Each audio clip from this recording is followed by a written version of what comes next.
Excited to our third panel of the day titled, If I Could Talk to My Younger Self. I would like to invite our moderator for this panel, Hind Siddiqui, class of 2001, Al-Mawaqib School, Al-Barsha, Chief Marketing and Communication Office at Siddiqui Holding.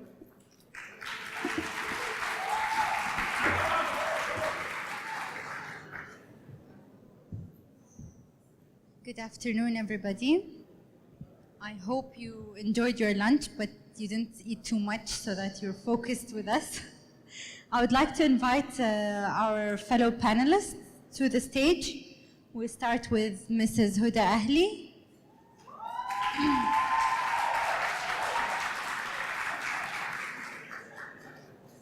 We're not going to say Gerhud Barsha anymore. I love the student who first stood and introduced him or herself as Amsi student. So Amsi student, 1999. Mr. Omar Derbas. Where's Amsi student, 1998. Where's the Bahama shirt? I didn't know. Mr. Faisal Lutfi, class of 2000. بعت منو عندي. Joseph Akawi, Monsieur Joseph.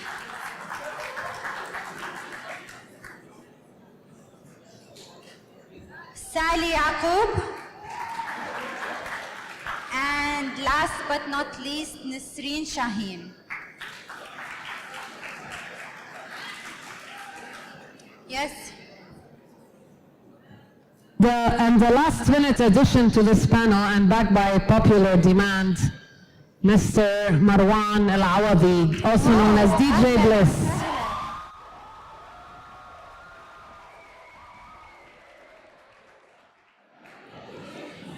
Welcome, Marwan. Ms. Alisar, they're asking where's his suit and tie. Someone wanted to come in flip-flops and you said no. Anyway, and it's his second time with us, so it's okay. When you come back next year, you can come with your Hawaiian shirt. Okay, Ms. Alisar? Okay, are we ready? So we had very interesting discussions in the past two panels, and there were a lot of reoccurring topics. And one that was reoccurring a lot is if you had previous plans. And a lot of them answered and said they had plans, but it never went the way they had originally planned for. But now in this panel, we're going to take it a little bit differently and go a little bit inside. And the subject of the panel is, if you can talk to your younger self, what would you say? So I want you to all remember yourselves. Choose any age you would like to talk to yourself to, and what would you like to say? But before we do that, I'll let you introduce yourselves briefly, because not everyone knows you. We're, old, older. So we'll start with Huda. Where's mine?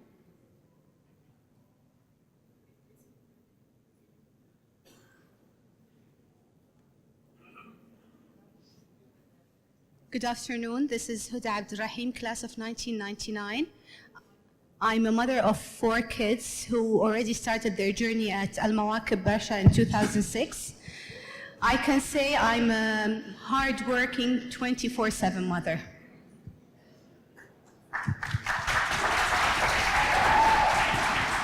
Bismillah. My name is Omar Derbas, class of 98. I am a fisherman, a runner, sports avid, and when I have some free time, I go to work. I do real estate development. I'm working now with Amsi building Mawaqib Khawanish.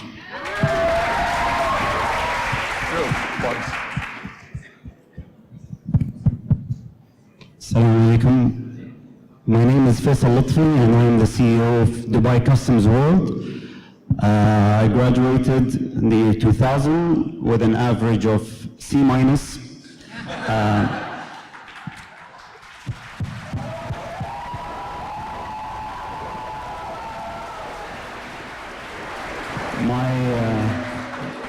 My father wasn't going to attend the graduation. My mom had to convince him. It's not because I wasn't smart. It's because I used to be very selective in what I find entertaining. It's funny because just a few days ago, I was sitting with my friends who also graduated from Morocco, and we were discussing what is the most useless thing we took from school. And personally, my opinion was biology. The reason is because that's something I had never ever used again in my life.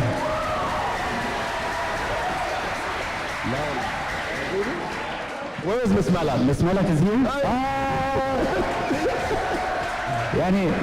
Miss Malak, having guys interested in biology is so easy, but you had to remove that subject from the book, and I won't say more, due to cultural reasons. I went to AUS after the, you mind if I go on a little bit? Okay, so I went to AUS, American University of Sharjah.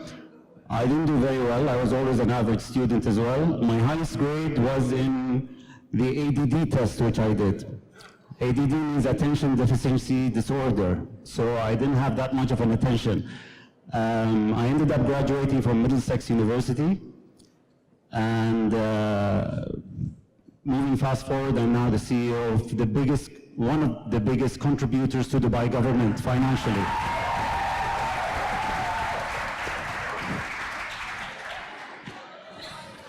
How does one follow this? Oh no. Hello. What's up, Garhoud? No. What's up, Barsha? And hi, Isas. I don't know any of you, but hello. There we go. I'm Joseph Akawi, a graduate of the year 2000. I work in Marcoms, marketing communications, and my career path has taken me to become a TV pundit on Sky News and Arabiya discussing tech. So I get to review all the cool gadgets you all are always dying to buy all the time. So it's exciting to be back for the second year in a row. Thank you for having me again, and it should be a good panel. We're going to get some great people down the line. Hi, everybody. My name is Sally Youssef, graduating class of 1999. My academic career started off in pre-med and then switched to business, ultimately focusing on leadership and commercial diplomacy. Studied around the world, collected degrees, and then ended up also career-wise in various sectors, working for the government of Dubai at the Dubai International Financial Center in investments and mergers and acquisitions, also with investment banking at Rothschild in London, but ended up going back to the family business, as many of us do, because family comes first, and a mother of two. So thank you for having me.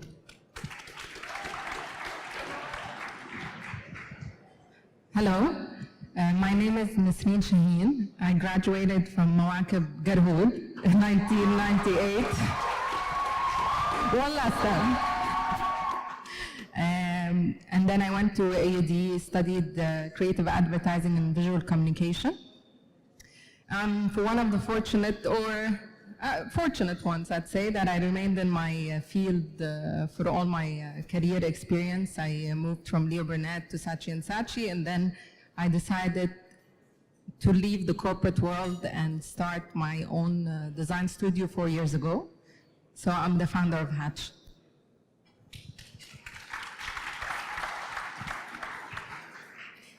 What's up, everybody?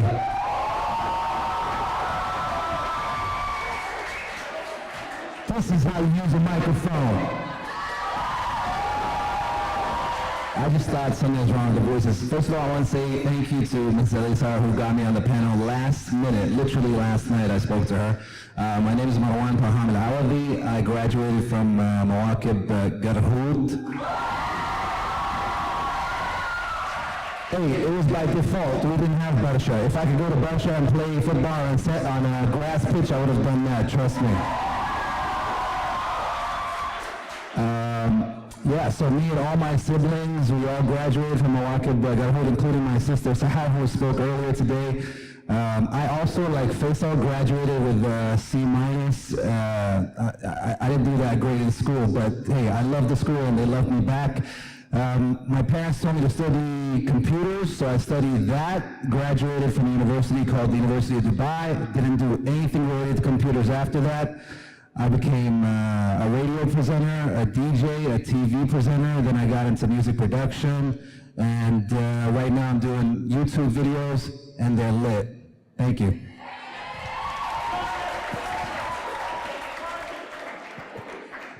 Okay, so let's start. Looking back at yourselves, when you were their age, back in school. We'll start with Huda. Did you have a plan when you were in high school? And if you had a plan, I know we asked this question before, but we're going to go more deeper into what we were thinking at that time. What happened versus what you planned? Actually, my plan was always to become a mother. Alisar knows that very well. Nothing than being a mother.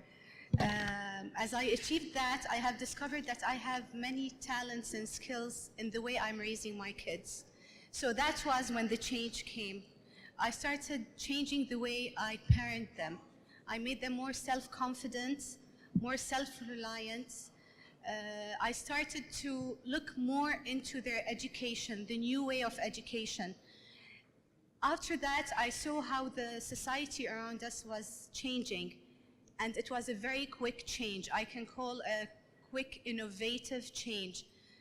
So I thought that's the time. It's a very early stage, but it's never early to start a change. So I thought that is the time my kids will compete with the challenges around them. They're very lucky to have a mother who is up to date on everything that's going on and is flexible to change her parenting ways to accommodate the changes in life. I do thank Al Mawakib a lot. The teachers, the coordinators, the co-directors, everyone is really helping every single student in school. Yes, 100%. You're all very lucky.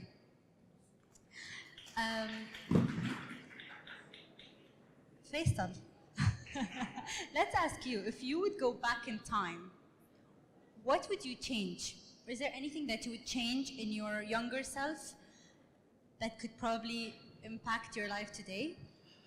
One advice I would drill in my head, which I still kick myself for not doing, is not reading enough.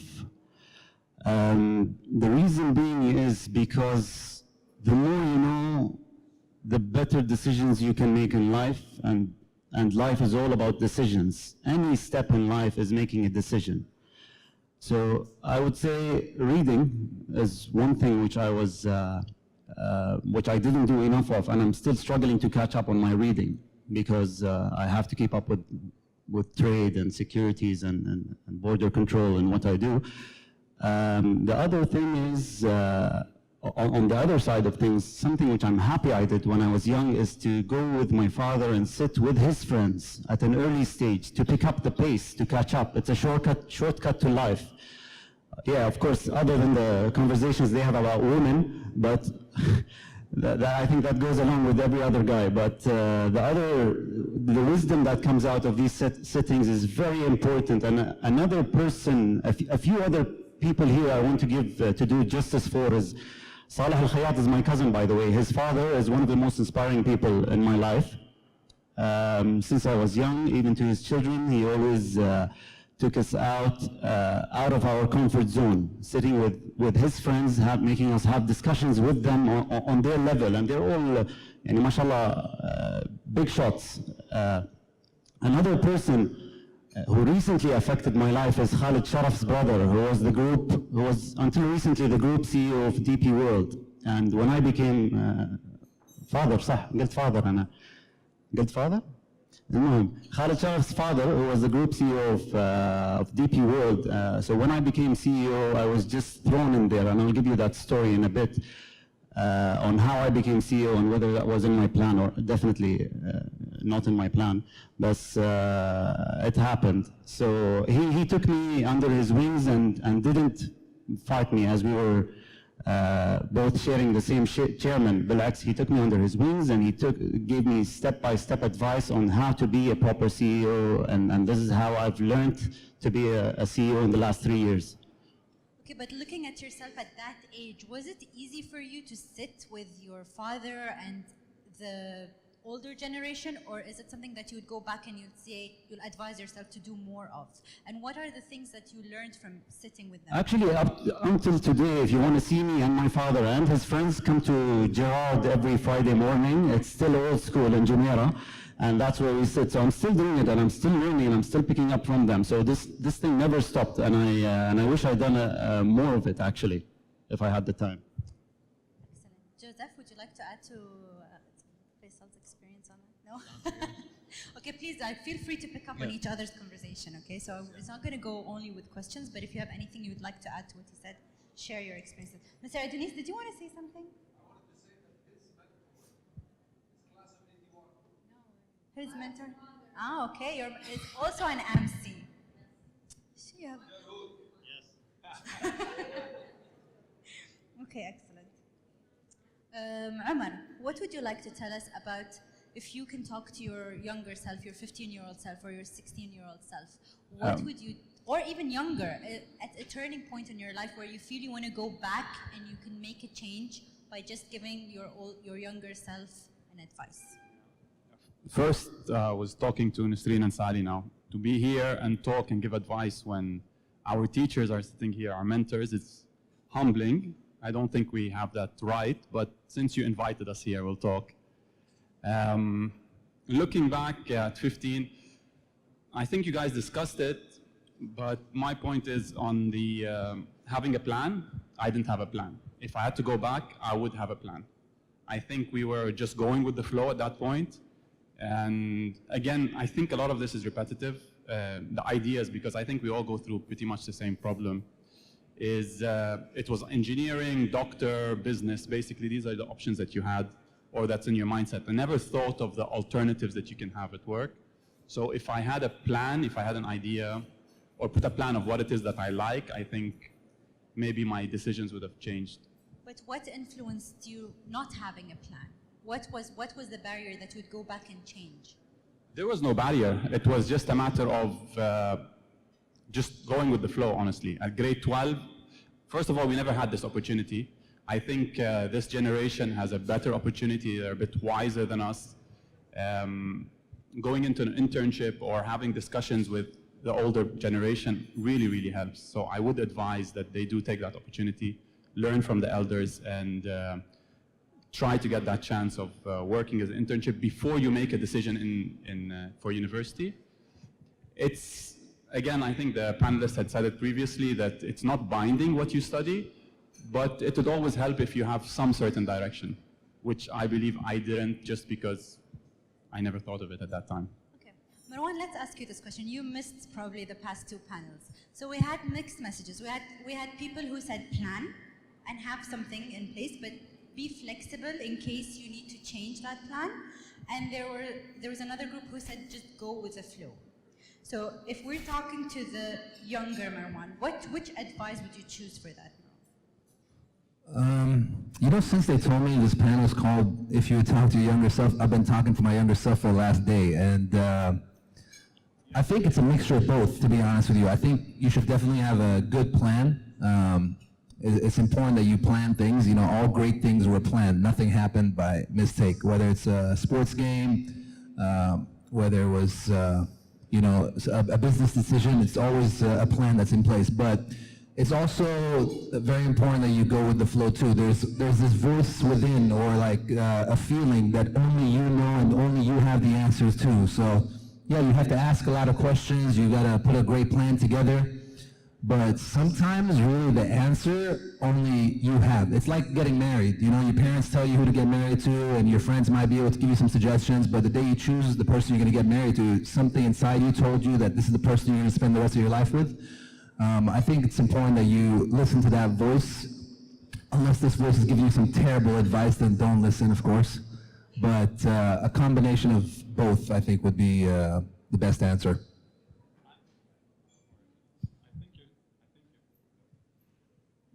Yeah, I think you haven't changed anyway. You are talking to your younger self every day, first of all. I was talking to Miss Susan now, and she was saying, when I look at you guys, I mean, me and Marwan were together in school. She's saying, you guys have grown up, but you're still the same personalities, and basically the direction we went is what we saw. I mean, Marwan headed the Mawakib's first radio station, and no matter what he did and what he studied, he ended up in radio and media and advertising, I mean, media. So I don't think you've changed much. I mean, it's you detoured, but you're back to where you were from 20 years ago. Would you like to add to that? Well, back to that point, whether you should go with the flow or not, one of them is there are things that are out of your control. So as much as you try to put things in perspective and try to kind of go down a path, or follow or go with the flow, I think those are both viable options, and there's no wrong or right answer to that. But one of the things I'd probably talk to my younger self about is building a better base that can help me go with whatever option comes. So take care of your health. Number one is very important. Whatever you do, if your health deteriorates over time, whether you follow a path in life or whether you actually get taken somewhere, if your health is deteriorating, you're not going to get anywhere. Number two, understand that competency, your core competency, is generally not enough to run a life completely. You will always need to kind of diversify your knowledge. Your intellect has to be honed to basically understand so many different concepts. So if you want to work in IT, great, you understand IT. But if you one day decide to open your own business in artificial intelligence, you decide I need someone to take care of finance, and you have zero idea of finance. So you need to diversify the types of things that you are interested in, which goes back to Faisal's point about reading. Pick up a book, and this doesn't have to be 600 pages long. Just understand basic concepts that help support the base you're building for yourself. So whether you actually go the path you chose or you got pulled in a different direction, you have a base to support you whatever way you go. And you always have a point to go back to and say, all right, this failed, which is no shame in that. I'm back to this point. I have all the knowledge to start again. I think that's probably what I'll add to it. I would like to add to that. I do understand that when we're young, we might not have a clear plan of what we want to do in general. But however, I would like to give an advice is that no matter what you decide or how when you go with the flow, life decides to take you, hard work, discipline, work ethics, these are for me, the major components of success and the major components of reaching a goal, whether it's planned or not. Nothing will ever happen. You're never going to be given anything. You're not entitled to anything in this world without hard work on a daily basis to improve yourself in all the aspects, even whatever Joe spoke about, health, career. That is, for me, the most essential part of the plan or no plan. But when did you know that? Did you know it early on? Or I knew that at a very young age, life threw a curved ball at me. So I went through, my parents got divorced and the bankruptcy of my father and so on. So I felt like I have to always work very hard to get to where I want to be.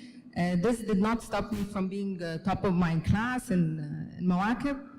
Maybe in AUD I slacked off a bit. But because I didn't work hard, but otherwise I do believe that, I just believe that you need to work hard to excel. Sally, you wanted to? Yeah, to piggyback on one of Ms. Reen's comments was self-discipline. And I remember back in university, back in the day, one of the first statements that was shared with us was that statistics show that the most successful students in university are ones that hold a part-time job with about 8 hours of work that they balance within their academic life. And what they were trying to explain to us is that gives you the discipline to work on work-life balance. You will respect time management. You will respect the money if you end up earning any of it.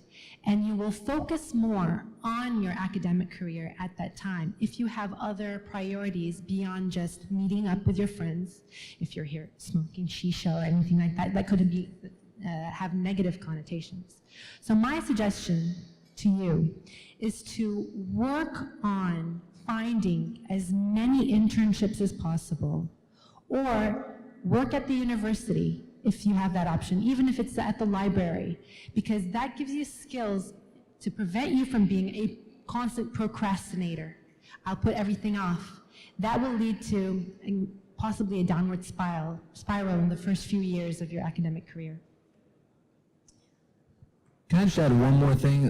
One thing I would tell my younger self is to try, if you can, when you go to university, to try and not stay like here and go to university here, because I went to university here, and not that there's anything wrong with it, but I think you need to learn independence, and I think that can only be taught when you're like thrown into the deep end of the water and you learn how to swim. So I think if you could get that experience, if it's an option, definitely try and leave your comfort zone and go to university somewhere else if you can. I think leaving your comfort zone is something you should do almost all the time, especially when you go on holidays, when you travel, even if you don't study abroad, but you travel a lot, like experience different things. You know, not everyone has the chance to study abroad. Sorry, just to add to that, I can't remember who said this, but someone said the path to self-discovery lies in breaking the hearts of the ones who love you most, which are your family. Because you might have to leave them and go somewhere for a while until you find yourself and come back. We all eventually come back towards family, whether on good or bad terms, because that's our nurturing environment. But sometimes you need to kind of break off that path that parents indirectly lay for you. Break their heart a bit. They know you don't mean it, but you go do your thing and you'll be back. I mean, there's nothing wrong with that at all. A lot of people do it. Okay, when we think now about some of the things that we thought to be true back then, and then we realized down the line that, oh my God, it was so not true, and I've been doing it wrong the whole time. Do you have any experience with that, Huda? Something where, you know, you thought it's true, but then as parenting, as you raise your children today, in this day and age, you find it to be the total opposite? Actually, yes. I learned one thing. You have to first keep yourself the priority and give yourself the priority. How much you do for others, I won't say that most of them don't appreciate. Some do appreciate and some don't appreciate. So when you put yourself the first on the list, that time, if there's someone in front of you who doesn't appreciate what you have done for them, you would never feel that you're down. So I think putting yourself as a priority, making yourself happy, even before your family. When you're happy, you can work very hard with your family. You can work in the right way with your family. So priority and the first on the list. Ahmad? Take some time. Okay. Yeah, if I'll add to that, one thing is growing up or whatever, when I was in university, I thought that the only way you have success or the only success you can get is through work. Now, at this age, I don't believe that's the only situation that you're successful in. You're successful personally, with your family, with your friends. There's a lot of ways of being successful, but at that age, I thought it was only success through work, which I know Kareem, as my manager, won't like that, but work is part of success, I think. It's one of the areas of success, but it's not your whole life. Faisal, do you want to add to it?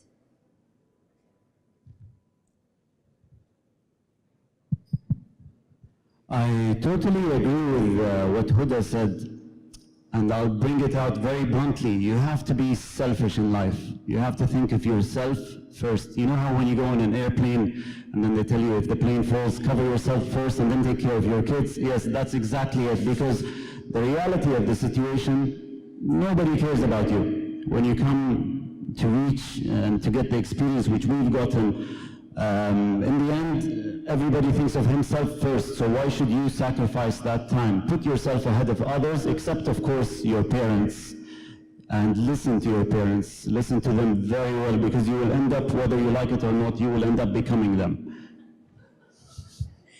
Okay, in terms of influences, what type of influences did you have back then? Because today, our children are influenced by different people who come from different parts of the world, you know, with social media, with everything that's there. But back then, our influencers were different. We were influenced by our parents, our cousins, our friends more than anything. So the question is, if you were influenced by a friend and they influenced you in a wrong way, and then you woke up and you realized, oh my God, if only I didn't follow that influence, I would have ended up in a better place or going somewhere faster or doing something better. Does any one of you have a story like that where you can share with us? It's funny, I was just talking to Mrs. Susan about it right now, is that one of the main values that I do believe in is loyalty. And I did have a very, I had a group of friends, of course. I had, thankfully, many friends from Mawakib, but I kept a few very close to me. And unfortunately, if I look back from day one that we were very good friends, we did not share the same values, the fundamental values that I do believe in.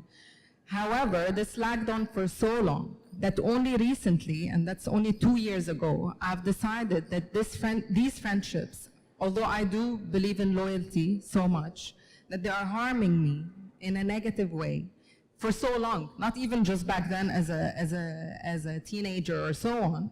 How did you sense the negativity? How did you sense the negativity? It's also when you sit with someone at a very later stage, is that when you realize you are progressing in life and they are regressing, and the only thing that's hanging in there, and this is where I go back to Huda, is that sometimes you have to be selfish and love yourself more than certain values that you appreciate, such as loyalty for a friend that you grew up with, that was your childhood friend, that you need to cut the cord at times. I wish that I did that earlier, because time is money and time is very essential, and I wish that instead of investing time in certain friends, I would have invested in others that I know would have helped me grow much faster. On yourself. Yeah.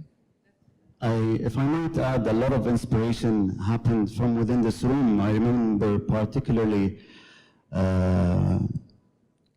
Mr. Musa.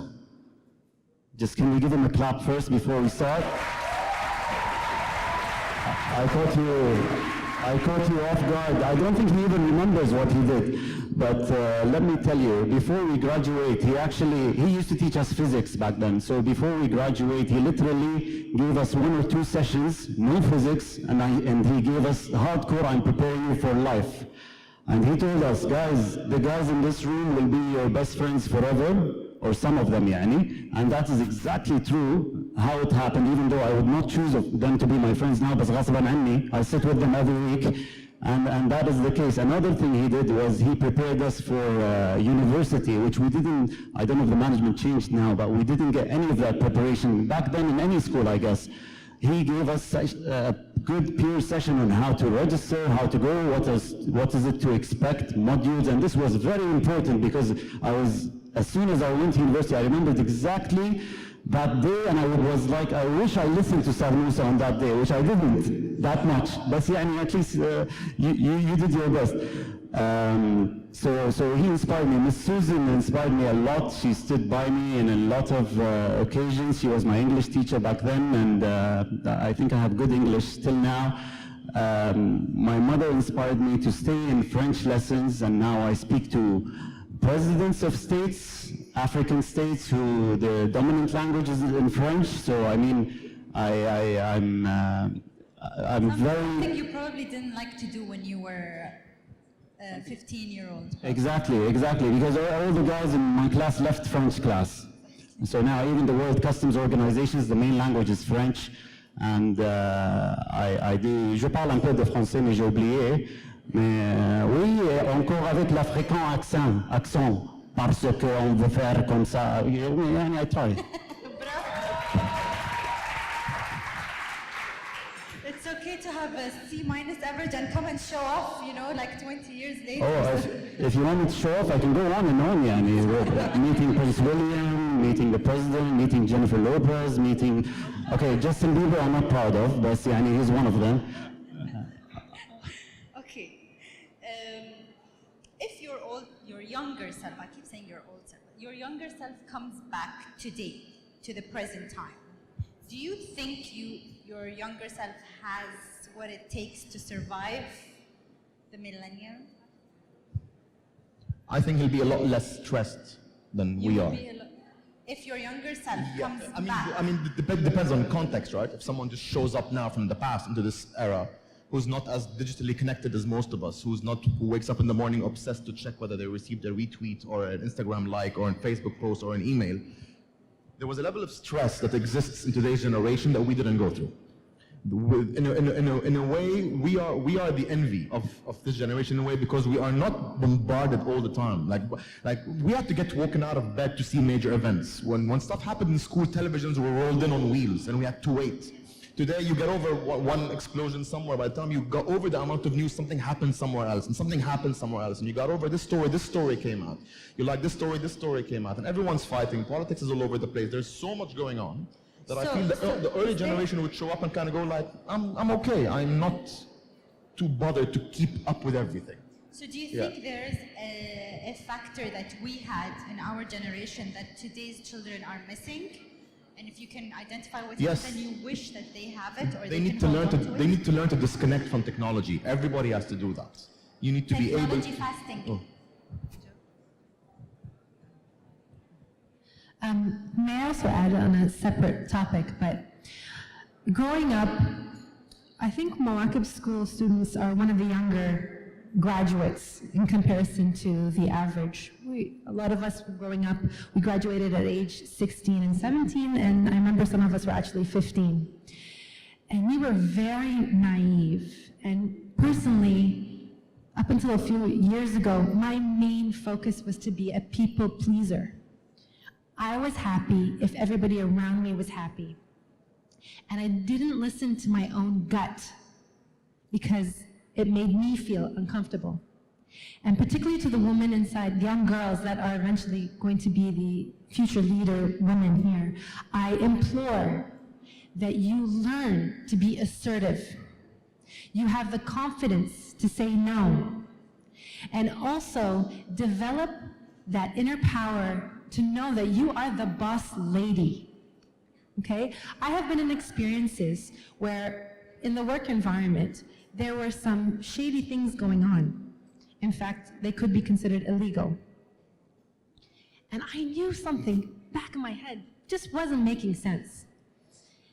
But I actually ended up voicing that information, potentially getting in trouble. But I knew that at the end of the day, my level of ethics and morals had to supersede that people-pleasing sensation that I had. So I really do hope that if you do not know what kind of personality you have today, there are certain psychological tests that you can do. It's just online, it's Myers-Briggs. It tells you what kind of personality you are. So if you are an introvert and you want to learn how to be a little bit more extroverted, it helps you develop that, and vice versa. Okay, so let's open the floor to questions because I'm sure they have so many questions that we didn't ask. But let's point out to some of the very important messages you gave today. Be assertive, have self-confidence, the importance of sitting with the older generation to learn important things from, and the fact that life is unpredictable, like Nasreen said, so always be prepared for the future.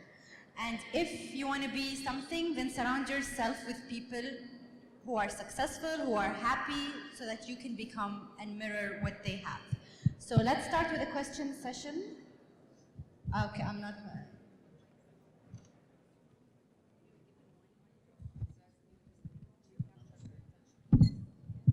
After lunch, we always Question here from a teacher. Okay. Hello, my name is Mr. Mark from ISS. Thank you. Thank you. It's the beard, I know. Thank you. My question is, I've talked with a few of my students here, and we were talking about universities and what have you. My question for you guys, would you, looking back on your time or what have you, would you recommend having a kind of a remedial type job through your university courses, such as maybe even something as simple as flipping burgers or what have you, to sort of gain perspective of, you know, not only the value of a dirham or a dollar, but also kind of seeing and with the understanding of kind of what other people go through on a day-to-day basis. So would you recommend having just kind of a regular day-to-day type job in college, and what type of lessons do you think would be beneficial from that? First of all, I want to say you're on the way to success, my man. Suit's looking good, beard's looking good, voice is great. Yeah, make some noise for him, come on. They told me to wake everyone up, so my answer would be do any job you can get. It really, like the experience you get from jobs is not about what you do, it's about the discipline that you get from the job. And I think that doing every kind of job actually helps you. So I used to help my dad. He used to have a toy store. I used to sit in the toy store like selling toys. That's why you guys all got toys for your birthdays, by the way. So I did that. I worked, you know, like the smaller job when Red Bull first came out. I was selling Red Bull out of a backpack at a concert. I'm glad I did all of that. You know, I'm glad I was able to do all that. If I could go into more jobs like that, I would like to do like an Uber driver. I could work in like fly Emirates as a cabin crew. I would do all of it just to be able to learn about all those experiences. You'll empathize a lot more with people as well, because most of us take it for granted. We're driving, we see people cleaning streets, serving food, we have no idea what they're going through. Being put in that position out of your zone helps you learn empathy, which you don't learn growing up in general till you're stuck in an office job later on down the line. I think we have one issue, or an issue that we face here, is people feel that they have a right of, they have rights to have, no, right now they think that they have the right to have the best car, the best phone. When you work, it kind of puts things into perspective, how much your parents have worked, how hard it is to get that extra dollar. So I think you feel more content with what you have, and you don't feel that you need everything, or, I mean, you feel a bit more, you appreciate what you have, I think. It helps in appreciation. Another story from my end, actually. I started quite early. I started in school, and I think they will be amazed with what they hear today. I used to sell sunflower seeds until they banned it. What I used to do is get sunflower seeds, put it in half, cook it with butter and salt, and then give my sisters who are also in Al-Mawakib and force them to sell it in school. And I keep all the profits. Young entrepreneur. So, Sadir, that's where the idea came from. did you have some? Was it good nuts? It was excellent. Okay.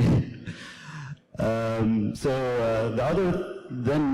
when I went to university, I actually started my own company as well. Basically, it was an office. I got a license from Ajman, from my friend's building, and we were just working out of my house. So, no, not selling nuts. No. We got telephone accessories, and we started customizing them. We had some big clients, like Do was our biggest client, and they used to think we were a real company just because of perception. And then we were obviously the salespeople. So then they decided that they wanted to meet the CEO. And then we didn't really have a CEO. We were only two people, me and Adolf Chaiban, who's now my right hand, actually. So we've been in it together. So we ended up selling telephone stickers, and they branded it. They took 60,000 pieces to buy a holding boat from us, and all of this. And we made about 200,000, 300,000 dirhams, and all of this without even having a company. It was just an idea, and we ran with it. So perception is reality, what people think. Let me take a bit longer, actually, to talk about how I became CEO, because it's very interesting. No. Huh? ليش؟ No, none of that sort. لا ما بالعكس. أتخقق ليش؟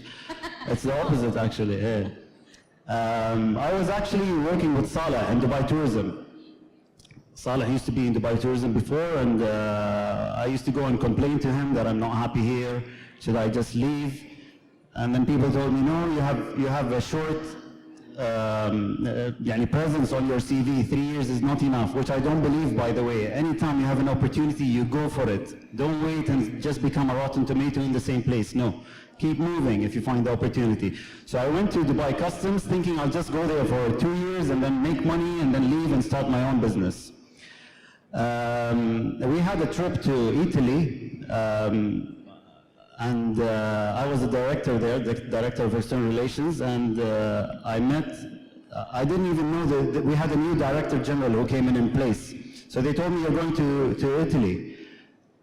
I said, okay, fine. So we booked the tickets to Emirates, and then just one day before, one day before traveling, they told me, no, you're going with the chairman, who's His Excellency Sultan bin Sulayem, and you're going on private jet. So, of course, يعني private jet, استأنست أنا. It was the happiest and most nerve-wracking experience, and I didn't know what to expect. It's the first time I'm meeting the chairman. It's the first time I'm meeting the director general as well. He was new in place. So I went with them on the plane, and this is a very important point, because no matter what you think you're doing, when you're in a room with people, you are constantly communicating, even though you don't say anything. You just sit there, the way you look, the way you hold the door for people walking in, when you tell them thank you, when you talk to the waiter nicely, you are constantly communicating and you are constantly being monitored. And it's a very important point, because I think this is what the chairman saw in me. He saw how I was in meetings, he saw how I led conversations and stuff, and then on the way back to from our 5 countries in like 2 days, what was it, Albania, Italy, I don't know, yani, it's crazy when we travel. He told me, Faisal, how about you hold Dubai Customs World, or manage Dubai Customs World? I said, sure. I thought it's just a project. I really thought it's just a project. And then when I came back, 1 week later, the email came out to the whole department. Faisal, you have been appointed CEO of Customs World, or Dubai Customs World. And I was the only employee back then, 3 years ago. Today it was a new company, and we're 60 employees today in 3 different countries. Thank you. Thank you, Faisal. We have one more question. It's Alia. What would you say to people who think grades always dictate intelligence? We can't hear you. What would you say to people who think grades always dictate intelligence? Alia, repeat, please. Mahra, repeat. What would you say to people who think grades always matter? Or Your grades in school matter. I mean, Faisal just gave a good example. It's his character and his charisma and the way he handled things got him where he is more than his grade. But let's have Sally answer that. And does it dictate intelligence? Oh, no, definitely not. There are different types of intelligence, in my opinion. I remember Nisreen being the valedictorian of her class. I wasn't as up there, but I was an A student. And my primary focus in school was getting those grades in order to get to the best universities. But throughout my years of working and the experience, I learned that the value of people skills is more important than your academic excellence. So for me, there's a balance between being good with people, being a used car salesman, and actually using the, in my opinion, positive word of wasta. I think wasta here necessarily can be construed as negative, but if you use it properly, your career can elevate. As an entrepreneur, you can get your potential business from the relationships that you develop throughout the years. And even in China, they have that word. It's called guanji, and it's very well respected. So the art and balance of people skills nowadays, in my opinion, is a higher EQ than the IQ. And it's all about networking. And today, all about with networking. the access that you guys have, you have a treasure of people you can meet on the social media. It's just a matter of choosing the right people who can get you to where you are. But when you're in a plane, you're hoping the guy that designed it was the smartest person in his class. So I think it depends, again, which field you're going into. Okay, we have a question here. I wanted to add to that, although grades might not matter, I do think that it's a portrayal of discipline and how serious do you take yourself at a certain stage. Sometimes we're not mature enough when we're in school or when we're in university to think that they matter, and hence we work on other skills, which is true, but I still do think that they matter. When They matter as long as you're trying your best. As long as you are being true to the best potential of yourself. Because if you cut, this is you, this is what you can bring to the table. And I believe that it is essential. So you have to try your best. Okay, we have a question here from Haya. Hello, my name is Haya Dawood. I go to Al-Mawakib Al-Garhoud. So this is pretty deep. Would your younger selves be proud of who you are now, or would they wish you were something else, someone else maybe? Younger self. I think they'd be surprised, maybe a little confused, because what I do now has nothing with what my interests were growing up. I graduating out of Mawakib, we were literally at the beginning of what you can call a tech revolution, very early in the 2000s, that we're still living through. I mean, the Industrial Revolution ran 80 years, and we're still scratching the surface of technology now at this point. So things kind of change and go all over the place, but I think it'll be probably happy with what it's, but I've been lucky. I've had a bit of luck as well. As much as hard work you put into it, sometimes you kind of get drifted in directions I never chose to speak on a TV screen before. It just happened that I got an opportunity and I jumped on it. I never chose to one day run my own agency. That was never an aspiration I had. But now looking back at it, I think my younger self will probably be quite happy and doubtful maybe. Really, you? Yeah, so there's that kind of thing. I would say never regret what you did. If you regret what you did, sometimes you may not feel very happy of trying it in another way. Always search for a better way to do something. And I would like to say you have to start to invest in yourselves. When I mean invest, it means you have to learn more, learn in different ways. Today, education have differed in many ways. When I see my kids studying, I feel that I know nothing. I started to learn from them, and you have the chance today to learn to ask. Never think that asking is not the right thing. I would ask before even learning on my own. I also want to say, to answer that question, I think it's really not important at all what your younger self thinks about who you are today. It's like the least most important question. You shouldn't even be thinking about something like that, because the answer doesn't mean anything.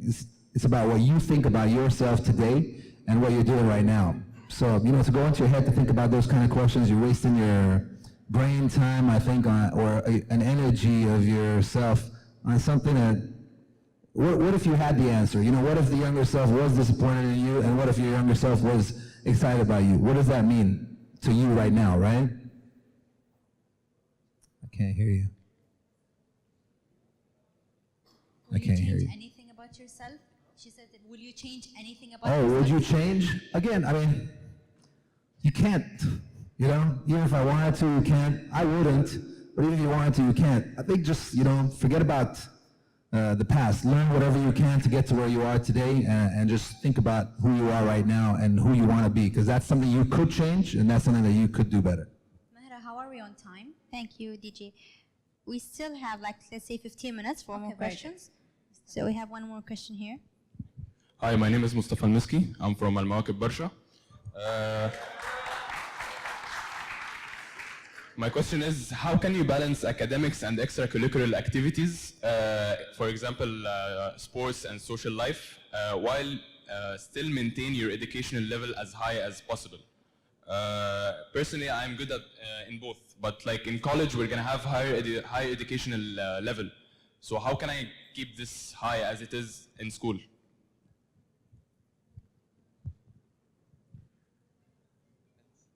So you want to try to balance everything, your academics with your sports and your interests and family responsibilities. Yes. And how can you do that? My advice to you is, if you ever feel overwhelmed, focus on a couple of things and make that your target and your forte. Ivy League universities nowadays actually say the jack of all trades application doesn't work as well as being really good at one particular thing. So I remember back when we were in university, we used to be in absolutely everything and everything. Volleyball, SGA, arts, student council, whatever it may be. And we had a lot of fun, but for me, I also lost my voice. What exactly did I want to be the best at? And I wanted that jack of all trades thought. So if you don't feel that that's the best fit for you, then just focus a little bit more on one thing. Thank you. Just to add to Sally, is that I think you need to start funneling down what you enjoy the most, but yet having multiple interests always drive each other.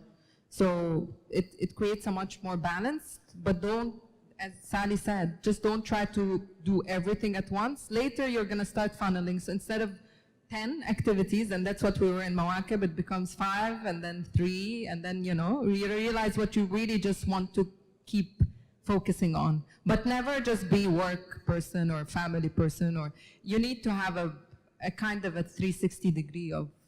But also your extracurricular activity might even guide you to your passion and what you like. So some students who were art club members today are designers and architects because they found themselves there. So it helps you as well. We have a question here. Hello, my name is Aisha Barzian. I'm from Al-Mawakib Barsha, and I was just wondering, what impact did you have on yourselves that guided you in achieving your goals and ambitions? Or what a characteristic that you have that helped you reach your goals? I think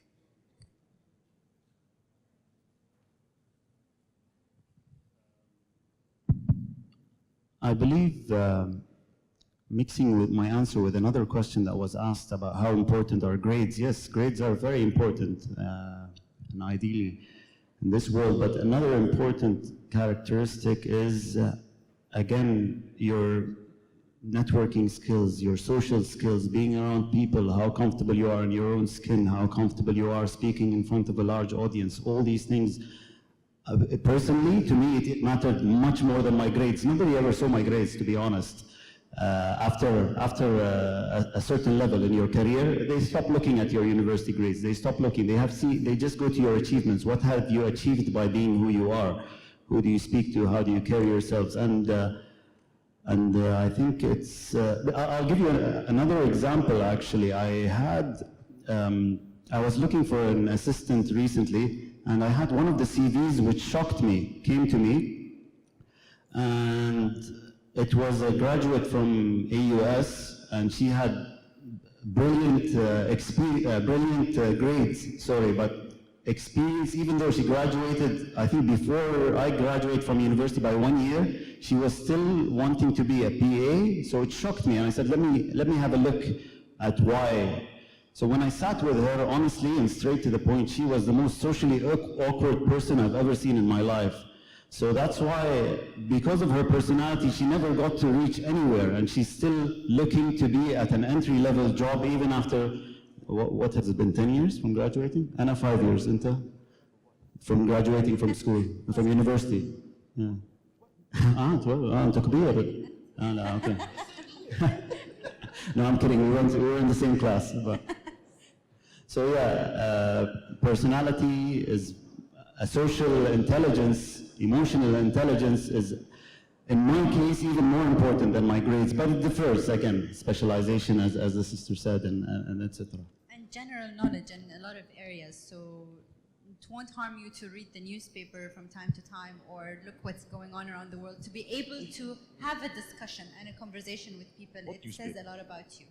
Mahra, we have a question here. Yes, hello, guy. My name is Ghassan Khabbaz, Mawakib Barsha. Okay, I just have a small question of how to make adults listen to younger people in professional and daily life.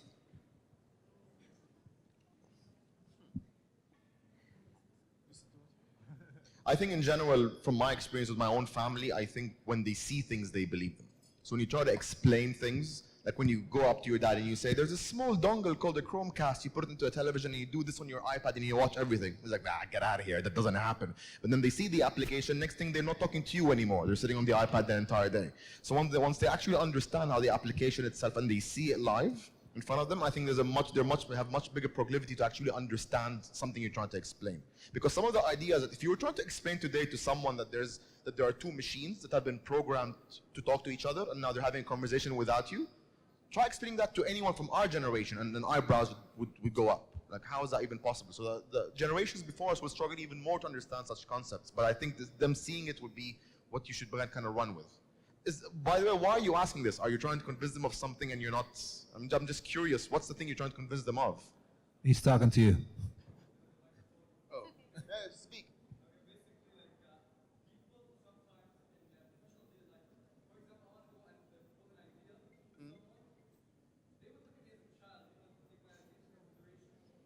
Not at all, man. Like really, like a well-crafted idea. There have been a lot of success cases in the Middle East of very young entrepreneurs with great business ideas who received funding or received support.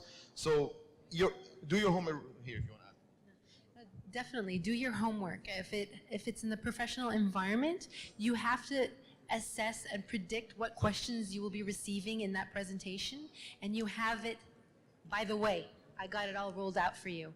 And if it's talking to your parents, it's no more eye rolling, no more sighs. You know, I get in trouble, and I'm 35, and I use the word whatever a lot, and my mom's like, don't you whatever me. So it depends. You have to understand who your audience is and speaking in their language as well. I mean, I have to answer Yeah. this, and I've discussed this a lot with the steering committee of Amsi. Coming from the corporate world, okay? Unfortunately, there are graduates who come in thinking they're entitled to have everything and anything just because they graduated from X university or just because they have a certain, master's degree or anything. Don't come in and talk to an adult who has experience in a way where you feel you're entitled to be listened to without convincing that adult that you have something valid to talk about or that you know what you're talking about, okay? So this is a problem that we have with this generation. They feel entitled to be listened to. They feel entitled to have privileges. You have to work hard to get to where you want to. So it's about convincing, and it's about, like Sally said, knowing your audience. So maybe we don't understand what you're trying to explain to us. So don't think that we don't know anything and we're old school and you know everything and come with that arrogance, because no one's going to listen to you. So just be humble and try to change your message to get to the adult. We have a question at the back here. Hello, my name is Hamsa. From a woman's perspective in our society, making a choice of being powerful and successful is life-changing, and it might cost you to lose a lot of things or people. How could you overcome the fear of taking this choice? And did you lose anything or anyone? If yes, what or who?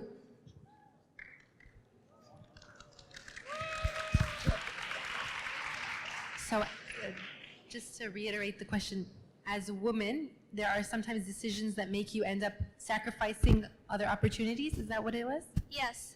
Okay.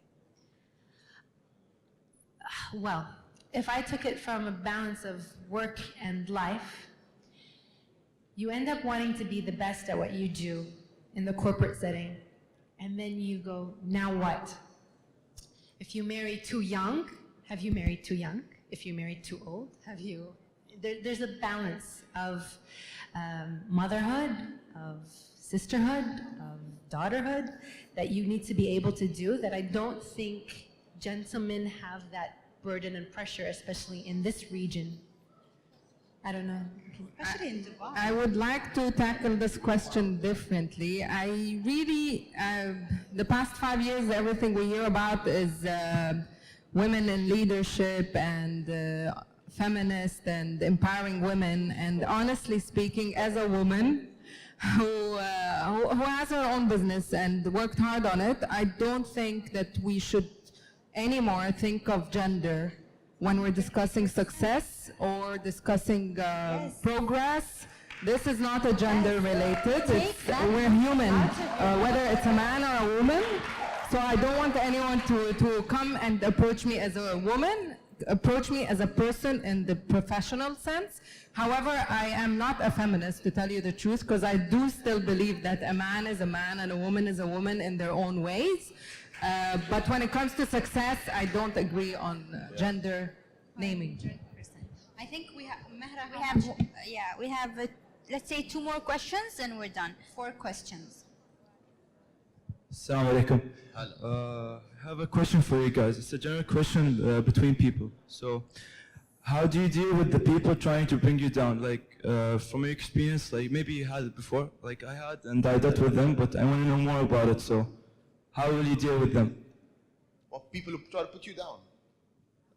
Well, I dealt with them, but I mean, like, and there's few, like there's some, there's like maybe there's few maybe. So, Like, He's talking about the haters. I know, like, exactly. Let him talk about it. He knows. He's talking about they. You're gonna find a lot of them always in life. I mean, what you have to do is just ignore them. You know, it's really, they have the least important opinion, or their opinion should be the least important thing that you should worry about. I just recently started doing this YouTube channel, and I go through the comments, and then there's like 100 good ones, and then there's just this one bad one that will just ruin my whole day. And it's normal. You meet like loads of people who will tell you nice things, but then one person will tell you one thing that could like impact you in a negative way, and it brings you down. But you have to learn to master the skill of ignoring the haters or the people who bring you down. And also earlier we were talking about, you know, people who you're in class with. You guys are like, you know, friends right now, and you're in groups of friends, or you know a lot of people. And sometimes you know when people around you or in your circle, on your table, or are just not doing good for you. You gotta learn to cut these people out, even if they're your friends. Sometimes you're better to be distant friends than to be close friends, I think. Okay, we have a question on Twitter for Mr. DJ Alistar Bliss. said silence the negative voices. The answer to his question. Okay. Okay, Mania. So we have a tweet question to DJ Bliss by Lil3. My question is, for someone pursuing a future in music like me, should I study audio engineering or media? Well, it's two different things. If you have is the passion in music, or is it media? We're talking about TV and radio, so it really depends on which one you're interested in, I think. Music. Music? It's written music here, so. Yeah, and then again, music can go like across like a whole thing, but when we talk about audio engineering, we're talking about a person who sits in a studio and records people's music, or you could be a music producer and you can make your own music. But I mean, you could do both, I think, you know. I think there's a place called SAE over here who does some great courses. So really, I think go in there and see which one you have an interest in. But when we talk about media, we're talking about radio and TV, and even like, I think today social media and that stuff falls under it. Maybe Joe can tell you more about that, but audio engineering is specifically music related. Okay, we have one more question here. Hi, my name is Emma, and I'm from Al-Mawakib Garhoud. I wanted to ask if I should go with the major that I'm interested in, even though I don't have abilities for, or I should just stick with something I'm really good at and confident about. So your option is learn a new skill that you're not sure if you're good in, or spend your life doing something you don't enjoy? Yeah, she's interested in something she's not sure she's going to be good in, but she's interested in, versus choosing something where she's 100% sure she's going to succeed in. Okay, so everybody that knows me here knows that I used to love physics, Mr. Omar. Physics was my favorite thing in the world. Math. Physics was like, if I get a question that's a bonus question, I wouldn't sleep until I nailed it, and I nailed like the answer and the reason behind it and all of that. However, when it came to choosing a career and studying, actually when I went to university, I decided to challenge myself, because I like to do this to myself a lot, and go from what I'm comfortable with. I was very comfortable with math, physics, and computer science, and go to arts, which also was something I'm interested with. And I was in art club for all the years with Monsieur Michel. So no, it's hard work still. I was from a place where I'm very comfortable with. I didn't have a drawing talent, so I couldn't draw. But yet, I think I consider myself a good designer right now. So it's not necessary. It depends on how committed you are to the new field you want to be in, and how you're going to have to work much harder to get yourself out of that comfort zone. I think if you're still confused about what you want to study versus what you want to do as a career, my point of advice would be meet your advisor once you enter university. And don't specify exactly what you want to do the first year. If you have that option of declaring your major in the second or third year, please do so. In fact, look at the option of double majoring or minoring in something else. And every university has a bunch of elective classes. And those electives can be anything and everything you want to do. So go beyond what you're studying. If you're studying finance, do philosophy or do art or do some engineering classes and take the opportunity that you have there at university to dabble in a lot of things, including internships and part-time jobs. Let me add, from my end, I took a choir course in college. And after the teacher heard my voice, he made me clap instead of sing. So if I was looking to be a singer, I would quit, I think, and decide something else. But if it's a skill you can learn, then yeah, you can work on it. I think one more question. Yeah, we have a question here.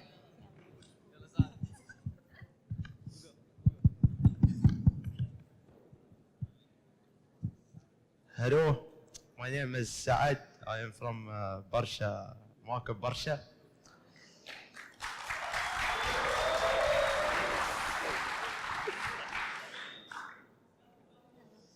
My question today is, does it matter from what university you graduate from?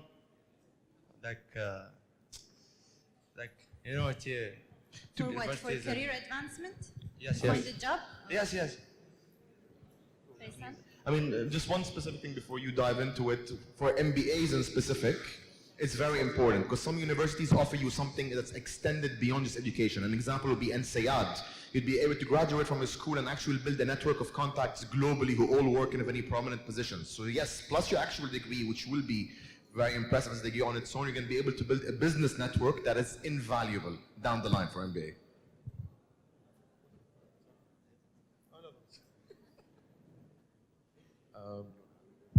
Actually, let me say what my opinion is.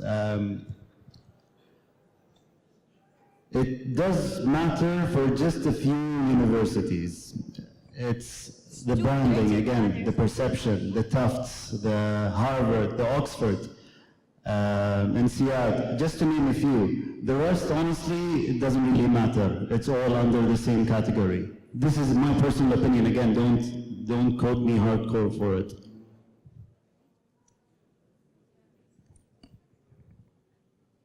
If you know that you want to be an entrepreneur at the end of the day, in many ways it doesn't matter what university you go to, but the skills that you develop in the work experience, whether you start off as corporate or in the family business and then you do your own thing. But as Joe said, the network is essential. So even if you start off, a lot of people in United States don't go directly to the main university. They go to community college, build up their GPA, and then get accepted to their dream universities. So even if you're at a community college level or associate's degree level and then have really stellar grades, you can apply to the best business schools out there or master's degree schools out there and then develop that network that you want to build. Okay, thank you very much to our panelists for your time. They're gonna still be around, so if any one of you has any questions, feel free to approach them, ask them for their accounts.